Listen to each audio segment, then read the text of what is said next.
my absolute pleasure to be here for Mihaela's dissertation talk, where she's going to tell you about an ambitious program trying to understand what math can say about that interface between people and technology. I think she's got really interesting insights and a unique spin on this. And I think that kind of like that sums up what Mihaela was like as a student, is she always had a unique view and a like very self-directed and clear passion for the kinds of problems that she worked on. There are a few students I've had who have challenged my thinking. Actually, there's no student I've had who's challenged my thinking as much as Mihaela. He always wants me. I think every meeting I came away being like, I didn't see it that way. And more often than not, she changed my mind. That's fine. But yeah, and I think also I think the other thing that was really unique about Mihaela as a student is her ability to form and grow research networks, which is interesting because her talk will be a lot about social networks. But maybe just as like a really exemplary anecdote, one of the projects she'll talk about today has 4 co-authors who are all professors at different universities. Maybe not. that's the author list. I don't think I've ever seen anything like that. So yeah, I think it was just an absolute, just an amazing experience being her advisor. I'm excited to hear about the rest of her research journey today. And without further ado, I'd like to give you the floor. Wow, thanks, Ben. That was a very kind introduction. I feel like I'm at loss of words right now, but I'll try to pull myself together and and actually deliver this. Yeah, thank you everyone for being here. I feel super honored by your presence. And today I'd like to take this opportunity to tell you a little bit about the work that I've done during my PhD. And in particular, I will talk about feedback dynamics that arise in systems where algorithmic decisions impact human decisions and vice versa. Let's start with the textbook view of machine learning, which portrays algorithmic decisions as predictions or forecasts learned from the data. This view has been very lucrative in the past decade, as it gave rise to lots of algorithmic techniques, theoretical insights, and fun demos. However, in practice, algorithmic decision-making is embedded in a more complex environment. First, the data that we train on contains human actions and behaviors. And second, algorithms are not just used to make predictions, they're interventional tools that are used to make decisions. And these decisions, in turn, impact the people, and thus forming what I call a socio-algorithmic feedback loop. And such feedback loops are ubiquitous in practice and underpin our daily interaction patterns with a lot of online services. In my research, I aimed to move outside of the static paradigm and model how algorithmic and human decision-making are coupled into a feedback loop and understand what are the consequences of that. So my talk today will consist of 2 parts. In the first part, I will begin by zooming in on preference dynamics of a single user and a single recommendation system. And in the second part, I will zoom out to consider a broader ML ecosystem in which there is a multitude of users and a multitude of learners. And here I will focus on the dynamic that occurs as a result of participation choices. So let's start the first part, and I will begin with a simplified view of recommendation systems. So we start with data, which consists of past user ratings.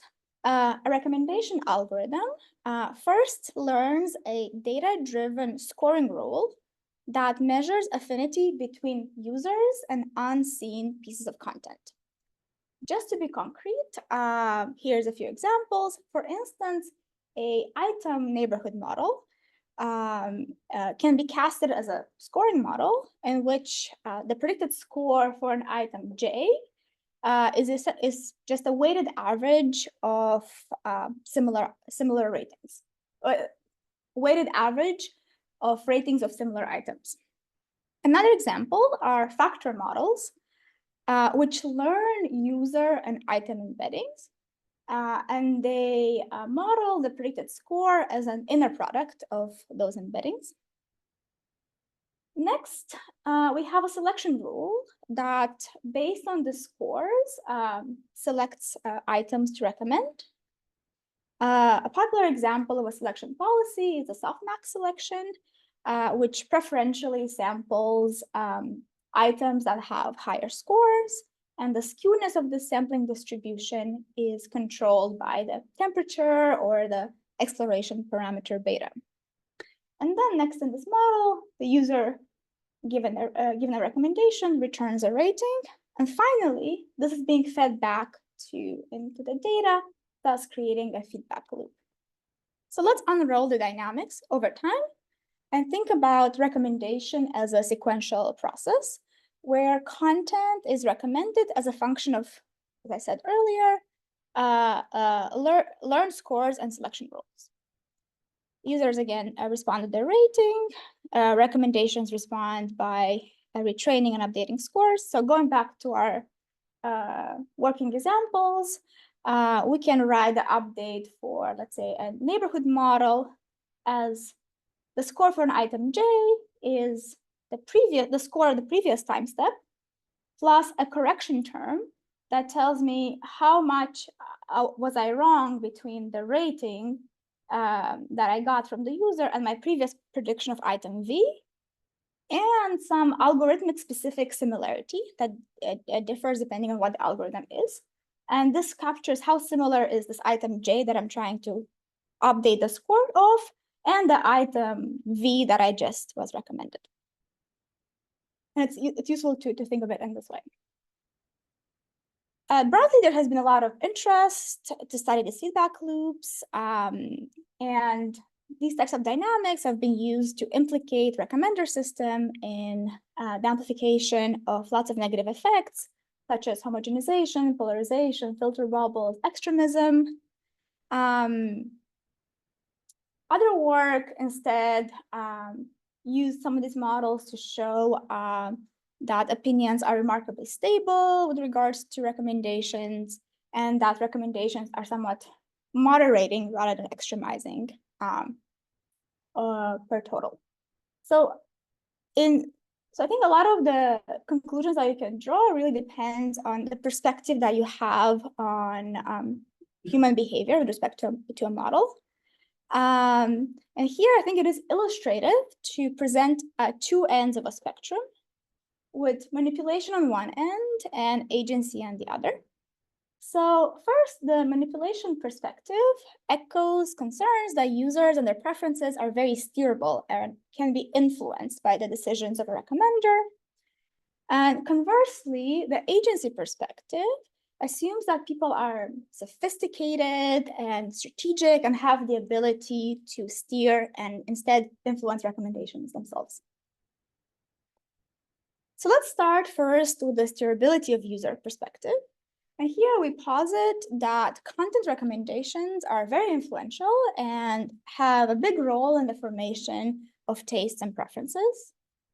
Here we will assume additionally that there exists a true underlying user preference that impacts how users respond to recommendations. And moreover, we assume that these preferences are not fixed, and but instead they are influenced by the recommendations that the user has received. So here, let's start with just a small example where we consider content to be represented as embedding vectors in Euclidean space. So for this setting, again, we have a policy that selects an item. The user responds according to some intrinsic preference U of t. The recommendation retrains and the scores get updated. And finally, not only that happens, but the preference of the user, the user rates the item, the rating gets used by the algorithm, but the other thing that happens is that the internal preference of the user also changes. So motivated by just overall simplicity of these models, they have been quite popular in literature, and would take a slightly more meta approach in asking how we can make these model developments more systematic and realistic. And we propose doing so by modeling explicit behavioral effects that are grounded in psychological evidence and testing whether they create plausible outcomes. So here's an example. We will look at the mere exposure effect, which is a well-studied phenomenon in behavioral psychology, which posits that familiarity boosts preferences. For instance, in the context of recommendations, you can think of increased preference for a music genre after repeated exposure to it. So here we have sort of a choice, mathematical choice, as to how to model this preference shift. So one choice could be to model the new preference as a linear combination between the old preference and the representation of the item, where gamma denotes the strength of this effect. This is just a modeling choice. For this particular model, we studied the long-term dynamics of the preference vector and find that it has a stationary distribution that resembles sort of a random walk on a sphere, for which the magnitude and the mixing time depend on the exploration parameter beta and the strength of the mere exposure effect gamma. So here we have this. What can we actually say? I think models of this type give us, they're not as useful for quantitative insights as they're useful for qualitative insights. So here are some concrete qualitative insights from this model. So we see that less exploratory algorithms with higher beta, like the one on the right, lead to more fixed and more extreme, meaning higher norm preferences. The other thing we see is that if mere exposure is the true and the only behavioral effect that recommendations have on users, and if there is enough randomness in the selection policy, then in the long run, the preferences are not systematically biased, because after long enough time, users kind of forget their original preference. And then you can ask the question, is it something desirable? Is it something that is plausible? And then it sort of creates a modeling feedback loop in which you can say, okay, maybe I should change something about my model because it tells me qualitative insights that I might not agree with. Okay, so with that, let's now switch gears and take a very different perspective on user preferences, where on the other end of the agency spectrum, we have this setting in which we think of users as strategic agents that have, which when they give data back to the algorithm, they do it so strategically. So let's start first in the context of recommenders by considering the space of strategic actions. Such actions could include deliberately liking or disliking content in order to steer recommendations. Can be going back to your history and making edits, performing some explicit actions such as blocking certain accounts, or strategizing engagement to game the algorithm once you know something about the internals of the algorithm. So to study this, we will borrow a concept from control theory known as reachability. So I'll first explain what reachability means. So let's say we have some dynamical system that evolves according to some action. So at time t, this is our state. And reachability asks the question, which states can the system evolve to under allowable actions? Right, this is my state space. These are some actions I can take, and the union of all the states that I can reach with allowable actions forms my reachable set. Okay, how does this apply to recommendation systems? we can think of the same concept of reachability in the context of recommenders. So let's say I'm someone who really loves cat videos, has watched lots of them, and unsurprisingly, I'm being recommended a cat video. Now I can ask the question, I can sort of posit an experiment, a thought experiment. What if I could go back and, let's say, change my ratings? Or what if I decided to take the next recommendation and respond to it strategically? Those are different action spaces. Could I make a change to the recommender such that I get to see this dog video instead?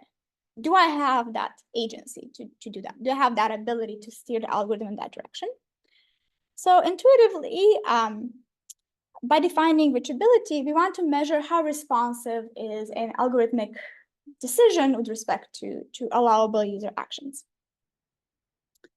So more formally, in the context of our model, given a recommendation algorithm, we can ask a very simple question. What items J have probability of recommendation larger than 0.1? I just have a recommender. I can compute that, and I can say, okay, these are the items. They all have probability of recommendation, at least, let's say, 0.1. Now let's think about a user that is strategic in reaching some recommendation goal and provides sort of strategic data to the recommender. The recommender takes that data into account and updates its internal state. Now we can ask a question that is of counterfactual nature. We can ask what items J could have recommendation probability at least, let's say, 0.1. And this can be potentially a much larger set. And intuitively, the larger the set is, the more agency I have with respect to this action space and this recommendation model. To be concrete, we will define, or we will say that the user pair ij is row reachable if user I can take an allowable action A such that item J is recommended with probability at least row. From here, we can simply define max reachability as the maximum achievable probability of recommendation. And we show that finding the optimal action out of an allowable set is actually a convex problem for what I call linear scoring models and softmax selection. So let's go back to our scoring models that we've introduced earlier. And we can show how they are linear. So we can write the update for both image factorization and neighborhood models as this update that's a function of the error plus and some weight. And we can see that it is linear in the action. So here it's just the update for having a strategic action as the next recommendation, but you can write it for history edits and other action spaces, and it would still be come out as linear. Okay, now let's look at, we're trying to maximize this softmax selection. So our problem is we want to maximize the probability of recommendation, which is equivalent to minimizing negative log likelihood. So we can write out the actual form of the probability and then take negative log likelihood. And what we notice here is that when we take the logarithm of a softmax, we get the log sum x function, which is a well-known convex function. And then the argument of it is linear. So by composition, this function is convex. So then we can use the whole gamut of convex optimization to solve this problem efficiently. So having convexity means that we have a computationally efficient and granular notion of user item reachability. And this allows us to perform diagnostics of different phenomena and biases. So I'll just show you one example of how this can be used. So let's look, for instance, at popularity bias, which we will instantiate here as the correlation between item popularity and recommendation probability. So intuitively, a system that's has very high popularity bias will have a correlation equal to 1. Okay, so let's look at our correlation for the baseline recommendation without any reachability. We see that both recommenders have quite high popularity biases by default. Now we can ask the question, let's look at the correlation between the popularity and the maximum achievable recommendation probability. So what do we see here? We see there's been only a small decrease for the neighborhood-based model, but a considerably larger decrease for the MAGE sectorization model. This allows us to say things at kind of a model level. So allows us to conclude that, for instance, neighborhood-based models have more systematic biases,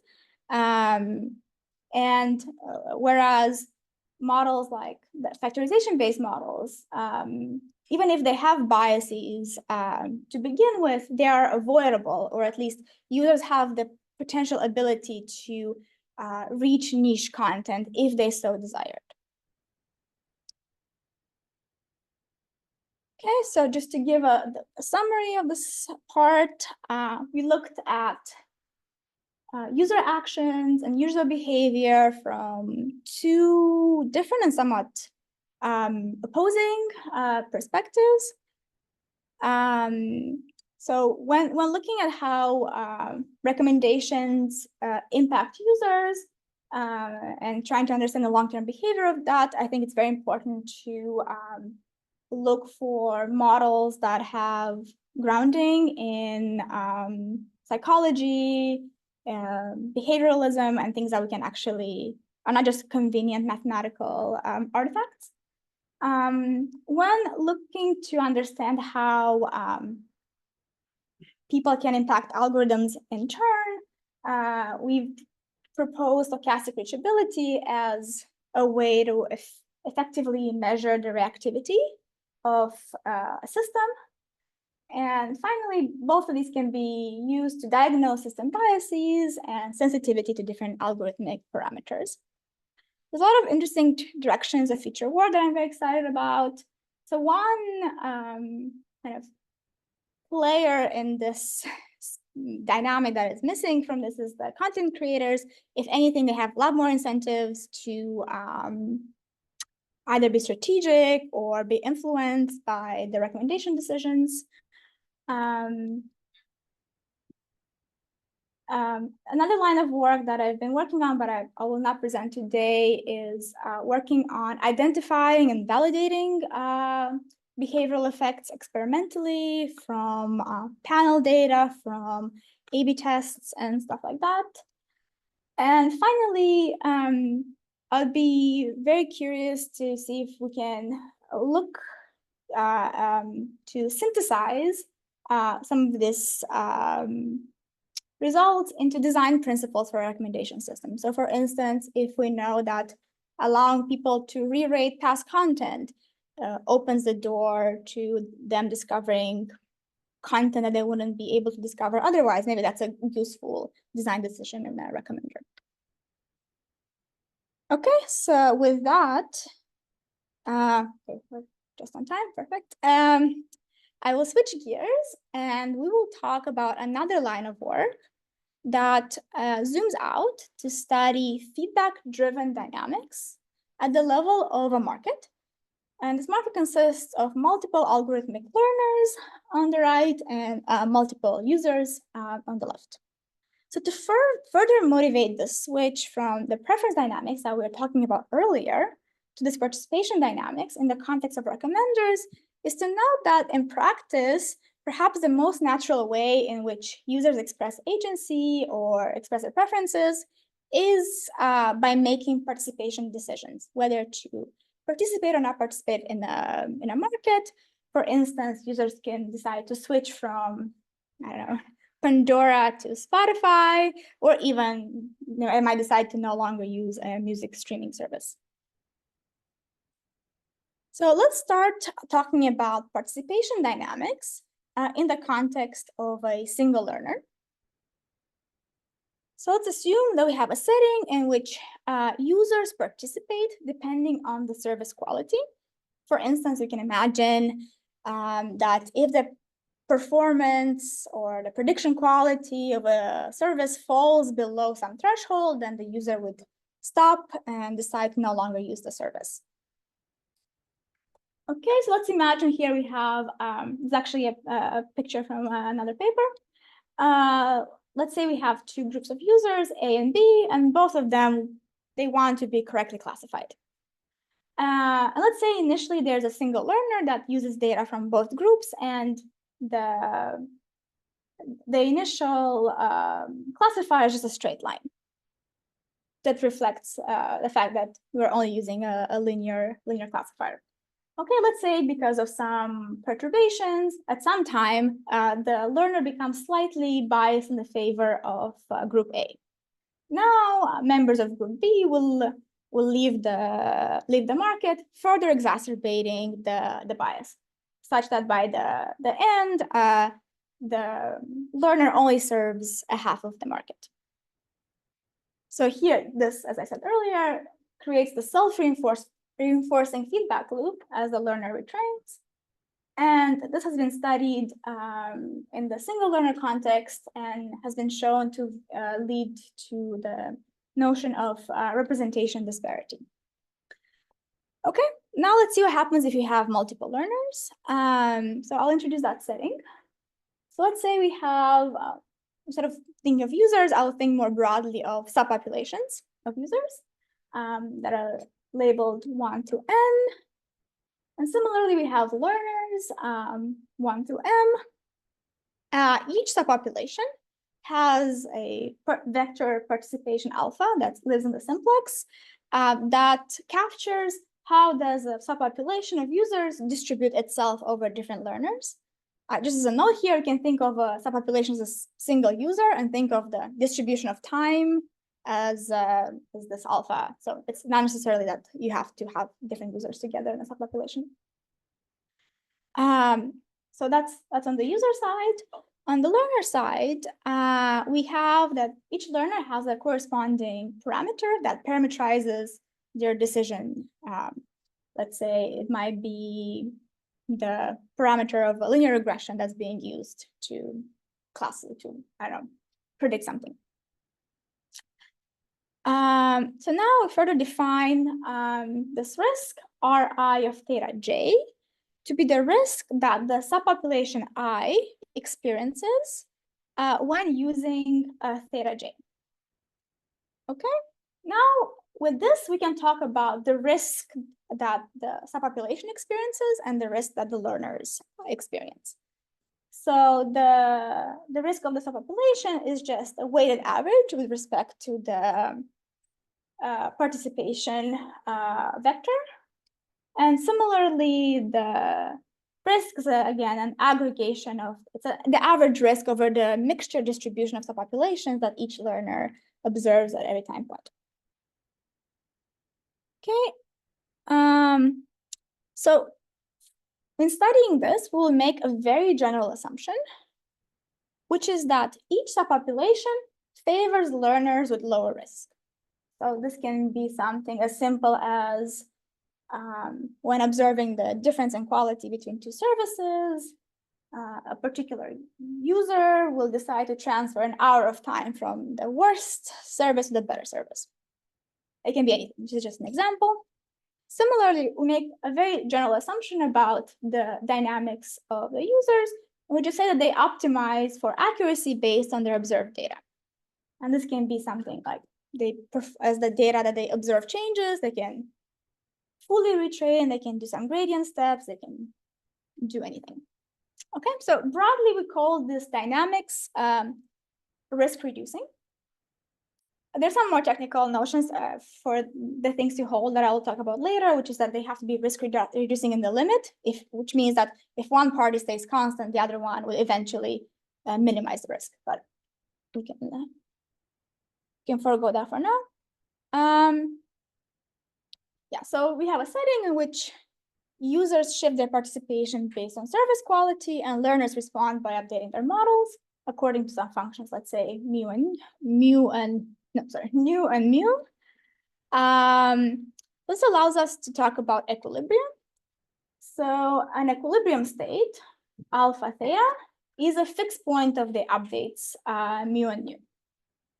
Furthermore, we say that it's stable if small perturbations do not cause large deviations, and it's asymptotically stable if small perturbations converge back to the equilibrium. Okay, so first, this seems like it should be very easy to prove because everyone is risk reducing, everyone's minimizing risk. At some point, they'll reach risk equals 0. However, despite the fact that everyone is trying to reduce risk, for each individual learner and for each individual subpopulation, the risk is non-monotone over time. How can we see this? We can actually show this very easily with a picture intuition.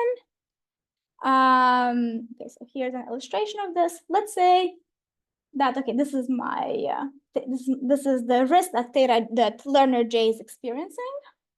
And at time t, this is the choice that the jth learner has made. Being a risk-reducing learner is trying to minimize the risk, so it's moving lower on the curve. However, in the meantime, the population has changed their allocation, in fact, changing the function that the learner is trying to minimize. And now, suddenly, it actually led to an increase in the risk. So in essence, the learner is trying to minimize, is trying to sort of chase a moving function, and the process of minimization actually can lead to non-monotonicity. And the same intuition holds for the users. However, even though at the individual level their risks are not monotone, the total aggregated risk is monotone. And this will turn out to be a key property in studying the equilibria of these dynamics. So here's one result, which states that an equilibrium is stable if and only if it is a local minimizer of the total risk. And it's further asymptotically stable if it's an isolated minimizer. And sort of the proof is very simple. The main idea here is that we can observe that the total risk is a potential function for this dynamical system, which means that for every step on the trajectory of the dynamic, the potential decreases. And this is a sort of classic stability argument from which we can conclude that the dynamics will equilibrate, and the equilibrium will be stable. Okay. However, since the total risk is not jointly convex in alpha and theta, so even though risks are convex in theta, because we have this other alpha term, it is no longer jointly convex. We have multiple local minima. So it means that the dynamics can admit multiple stable equilibrium. Can we say something more about them? So we say that an equilibrium is a segmented equilibrium if for all subpopulations I, there exists a unique J such that the population I allocates all of itself to the learner. That's a market segmentation. So it's essentially what you think. Here's all the subpopulations, and they all get allocated to different learners. It is balanced, so an equilibrium is balanced if for each subpopulation, the learners that have non-zero allocation, let's say I'm a subpopulation, I'm allocating myself to 2 different learners. This is a balanced equilibrium if the following 2 conditions hold. Both learners have a risk equivalent as the same risk, and moreover, the risk is optimal, is locally optimal. So that's a balanced equilibrium.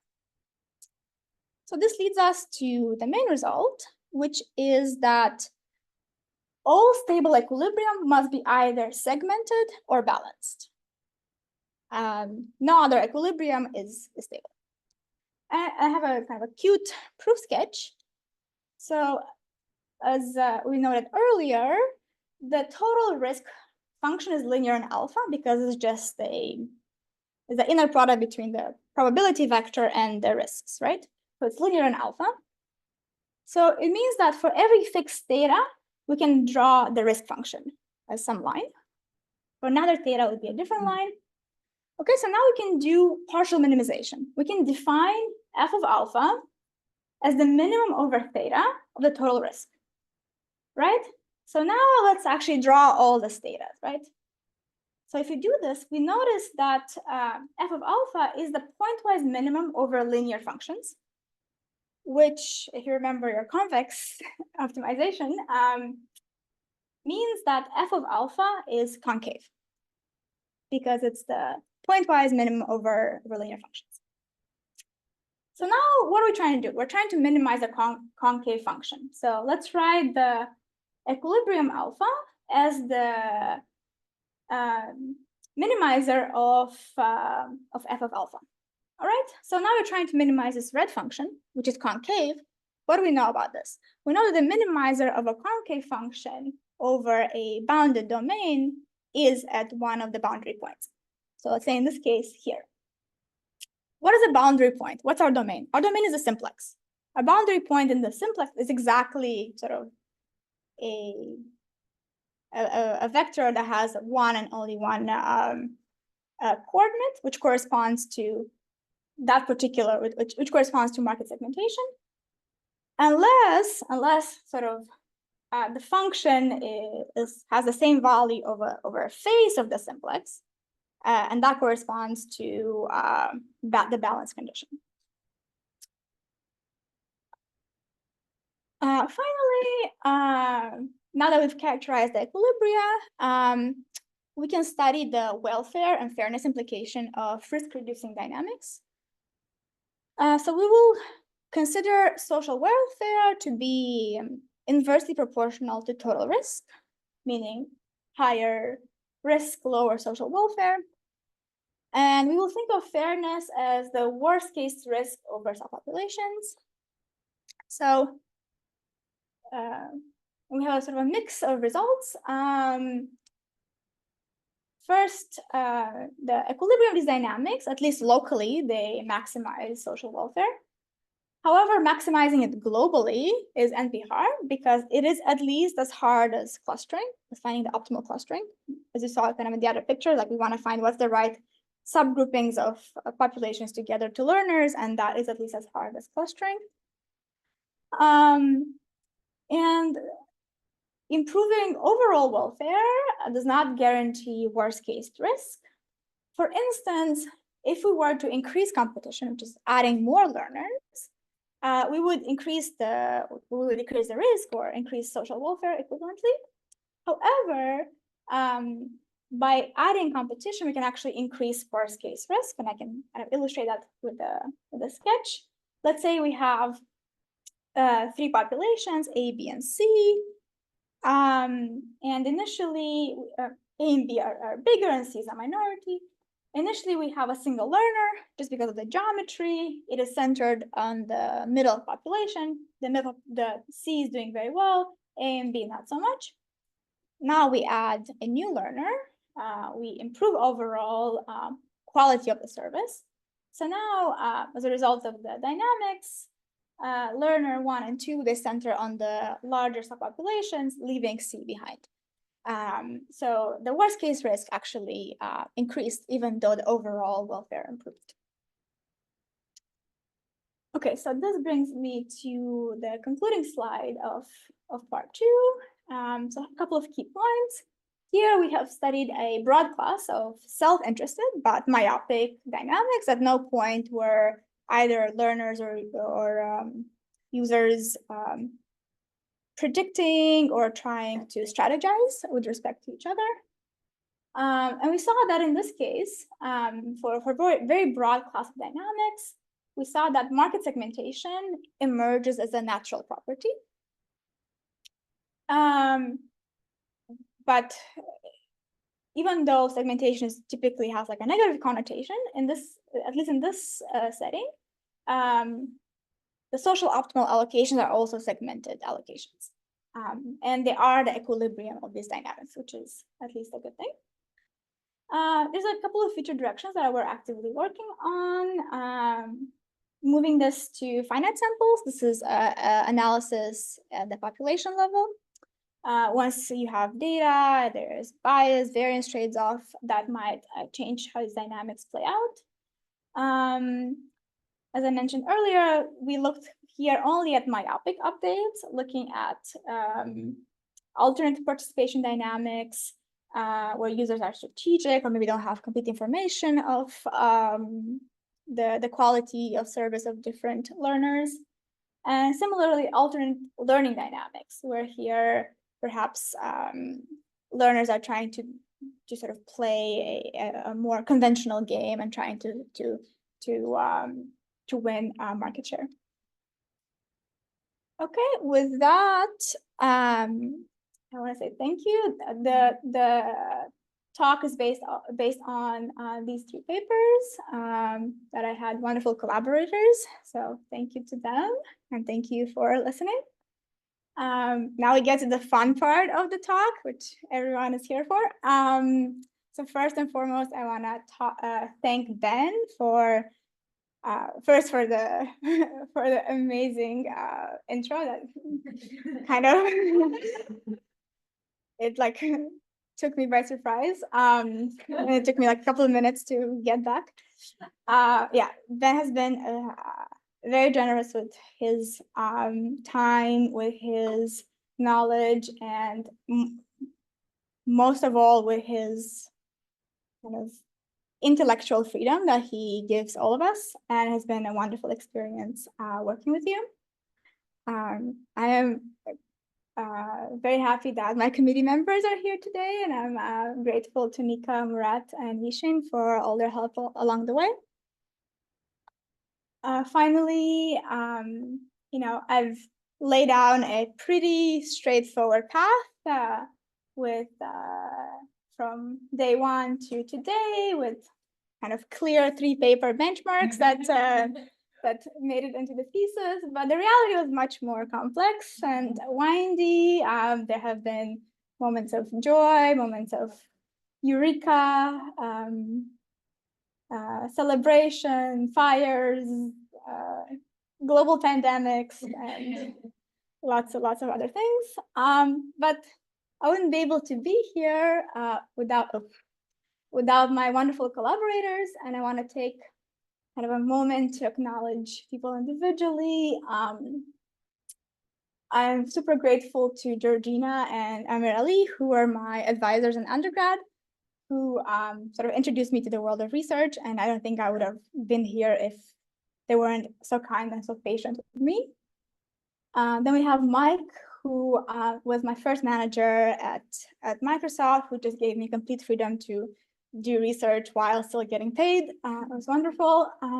Then, of course, when I first joined, I was just trying to go to every lab meeting, and Jacob and Mike were very gracious in letting me learn from their groups.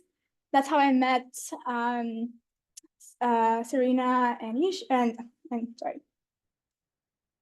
Yeah, Wensho, sorry. Wensho, and we worked on the project together the first year. That was like my first foray.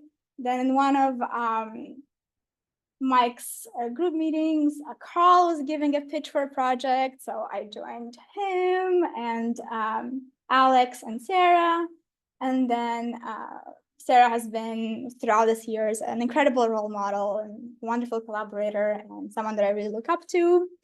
Then I think that was the point when COVID started, and we all moved to online. So that's when my network really kind of went outside of Berkeley.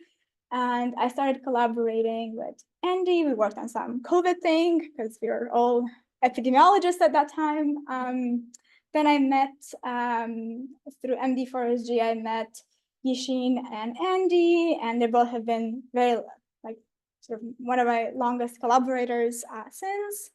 I got a chance to, a bit later, to mentor my first 2 undergrads, Paris and Shangen. Then I had an internship at Google, and I worked with, oh my God, Walid, yes.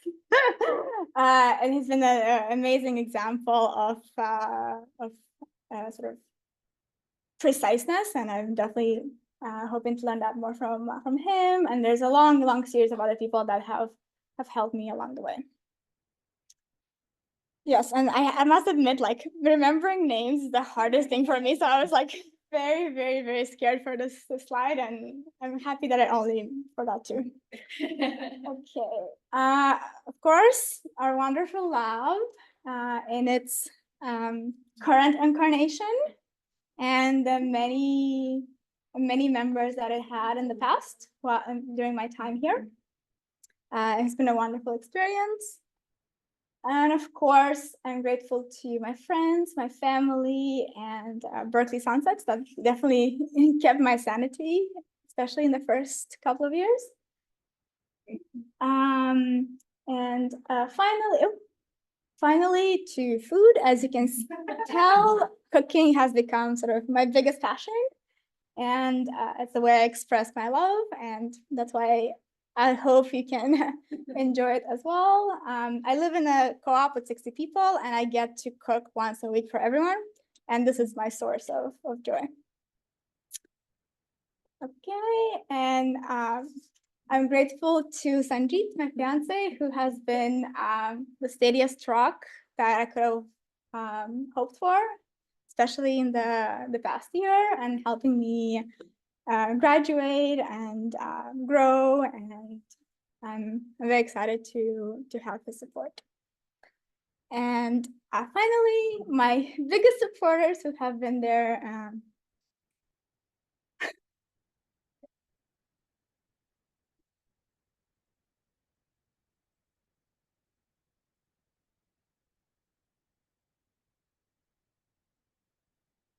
Right before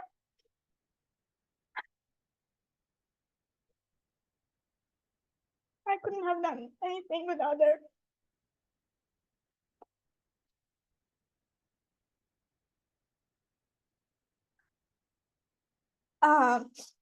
love and care and unconditional support.